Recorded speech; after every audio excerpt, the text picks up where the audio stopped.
Eu cumprimento a igreja com a paz do Senhor.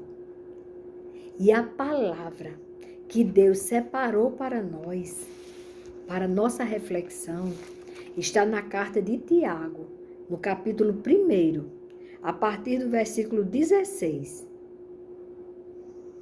Olha o que diz a palavra de Deus. Porque não basta você conhecer a palavra, mas é necessário que você a pratique.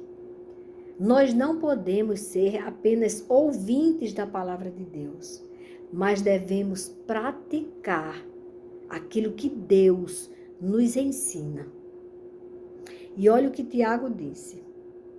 Não se enganem, a partir do versículo 16.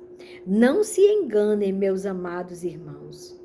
Toda boa dádiva e todo dom perfeito vem lá do alto, descendo do Pai das luzes, em quem não pode existir variação ou sombra de mudança. Olhe que hoje em dia o que se tenta modificar a palavra de Deus, pois saiba que não existe nem variação, nem mudança, nem sombra de variação e nem mudança.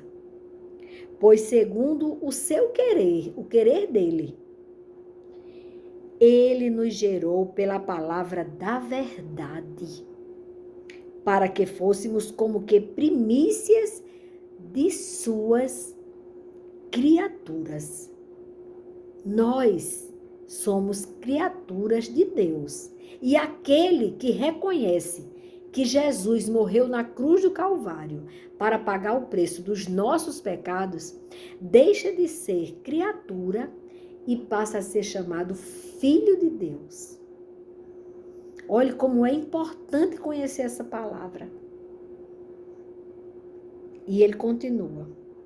A prática da palavra de Deus. Ele vai falar da importância de você não ser apenas ouvinte, mas você praticar a palavra de Deus. Vocês sabem estas coisas, meus amados irmãos. Cada um esteja pronto para ouvir, mas seja tardio em falar e tardio para ficar irado. Porque a ira humana não produz a justiça de Deus. Portanto, deixando toda impureza e acúmulo de maldade, acolham com mansidão a palavra implantada em vocês, a qual é poderosa para salvá-los. Olha o poder da palavra de Deus. Ela é poderosa para nos salvar. A graça de Deus de nos ter dado a salvação através da morte de cruz do Filho dele, de Jesus Cristo. Aí a salvação. Mas o que Tiago quer abordar é a religião. E ele continua, sejam praticantes da palavra e não somente ouvintes, enganando a vocês mesmos, se ficarmos sendo só ouvintes. Porque se alguém é ouvinte da palavra e não praticante, assemelha-se àquele que contempla o seu rosto natural no espelho, pois contempla a si mesmo, se retira e logo esquece como era a sua aparência. É quando você olha no espelho e você sai. Porque a palavra de Deus, ela é como um espelho, mas é um espelho que faz com que você veja profundamente quem você é. A palavra de Deus nos confronta, nos mostra no que podemos melhorar, o que devemos fazer, porque a palavra de Deus, ela revela. Ela vai no profundo de nossa alma. E ela, no momento em que você vê a palavra, você lê a palavra de Deus lê você. Ela vê você, ela contempla você. E ela faz você se reconhecer. É o poder da palavra de Deus. Por isso que precisamos viver a palavra de Deus. Mas aquele que atenta bem para a lei perfeita, lei da liberdade, olha o que a palavra de Deus faz, nos dá liberdade. Tem gente que pensa que seguir a palavra de Deus é um sacrifício, eu fico preso àquela palavra. Não, a palavra de Deus te traz a verdadeira liberdade. Tira você do cativeiro, da escravidão do pecado e traz você para a vida, e vida eterna. E aí ele diz aqui, mas aquele que atenta bem para a lei perfeita, lei da liberdade, e nela persevera, porque a gente tem que perseverar na palavra de Deus, porque a palavra de Deus, você lê, você se alimenta dela, você se alegra nela, mas o mundo fica o tempo inteiro ali, chamando você. O adversário, ele não desiste, ele é insistente, todos os dias, ele tenta contra a nossa vida eterna. Já pensou? Mas se você está firmado na palavra, perseverando na palavra, você vence, você resiste ao diabo e o diabo fugirá de você. O poder. Há muito poder na palavra de Deus. E ele diz, aquele que persevera, não sendo ouvinte, que logo se esquece, mas operoso, praticante, esse será bem-aventurado no que realizar. Olha a promessa de Deus para aqueles que praticam, que vivem a palavra de Deus. Serão bem-aventurados no que realizar. Se alguém supõe ser religioso, mas não refreia sua língua, está enganando a si mesmo. A sua religião é vã. Aquele que não tem domínio próprio, fruto do Espírito Santo, domínio próprio, aquele que se ira, que ele vai e ele não refreia a língua, o que ele vai pensando, vai falando, vai maltratando, vai desfazendo do seu próximo, vai diminuindo as outras pessoas. Então, a religião desse é vã. Não importa onde ele está. Não importa. É vã. Aquele que não tem domínio próprio.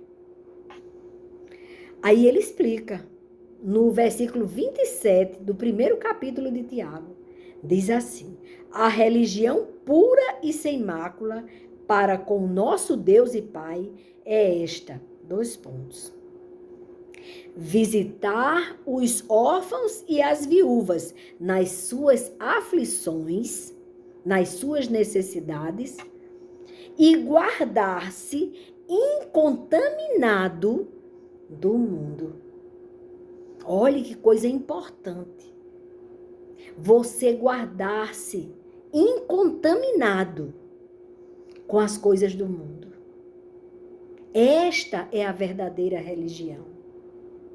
Esta é a religião que agrada ao nosso Deus, ao Criador.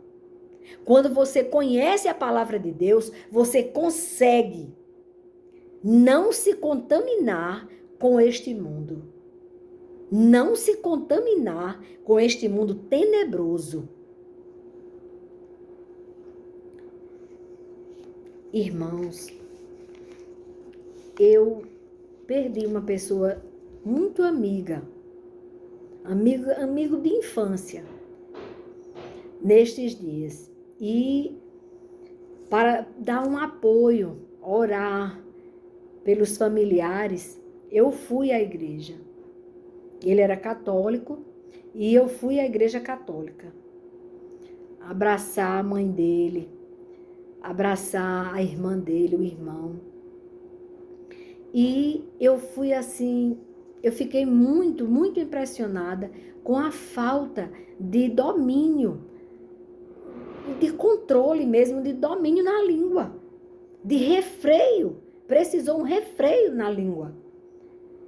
do padre. Porque depois que ele deu ali a palavra, que ele celebrou a missa, ele foi dar um testemunho antes de encerrar a missa. E ele foi muito infeliz nas colocações dele. Ele começou dizendo que ele nasceu num lar cristão de evangélicos do pé roxo. Ele falou assim, que o pé era roxo, dos evangélicos onde ele nasceu.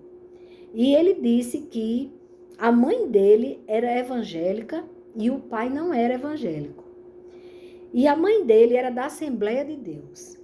E ele disse que ele, na infância dele, no comecinho da adolescência, ele disse que começou a se preocupar com duas coisas que não acontecem na igreja evangélica, mas que na igreja onde ele ia, ele disse que ele precisou perguntar isso à mãe. Mãe, por que os crentes, eles desfazem da mãe do nosso Senhor e Salvador Jesus Cristo? Isso não acontece, igreja. Nós sabemos que nós, que conhecemos o Evangelho, respeitamos e muito a mãe do nosso Salvador. Mas nós temos que lembrar disso. O nosso Salvador, ele disse que tudo o que pedires ao Pai em meu nome, ou seja, no nome dele, ele fará. Então, a mãe de Jesus, ninguém está desfazendo dela. Nós sabemos, sim, que ela é a mãe de Jesus. Respeitamos demais a mãe de Jesus. Agora, quando pedimos o socorro a Deus, nós pedimos através do seu Filho, que morreu na cruz do Calvário para pagar o preço dos nossos pecados. E ele ensinou que nós devemos pedir no nome dele. De mais ninguém. Ele não falou em outro nome. Isso não quer dizer que estamos desfazendo das pessoas que andaram separados do mundo, ou seja, em santidade, que cumpriram a sua missão aqui na terra e que estão com o Pai na glória. Nós não estamos desfazendo. E ele disse que isso fez com que ele se tornasse padre. E também ele falou que nós não honramos o corpo de Cristo. Outro equívoco grande que ele disse, porque nós honramos e muito o corpo de Cristo. Recebemos o corpo de Cristo, fazemos parte da Santa Ceia. Todo evangélico, ele faz a Santa Ceia, ele participa. Porque foi Jesus que deixou fazer isso em memória de mim.